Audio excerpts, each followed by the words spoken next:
ይኸው አንድ ውሃ ትንሽ ሲቀላቀልበት የቶኒክ ነው ያስታውቃል ማለት ነው። አንዴ ውሃ ቀላቅለህበታል፣ አንዴ ጋስ የለውም ምናምን እያላችሁ ኮሜንት ላይ የገባችሁ የምትቀበጣጥሩ ሰዎች ማለት ነው። ትክክለኛ ቶኒክ ነው። አንድ ነገር ውሃ የለውም። ውሃ ሲቀላቀልበት ሲጀመር ያስታውቃል። ተከታተሉኝ።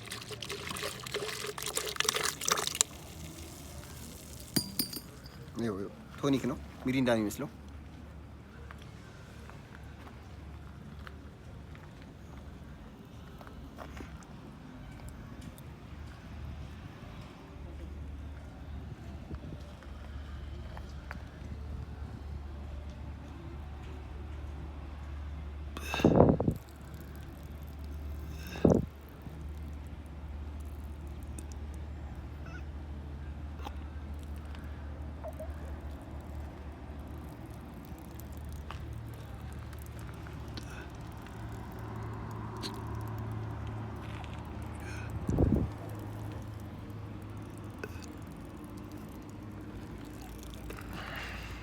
Hast du alle?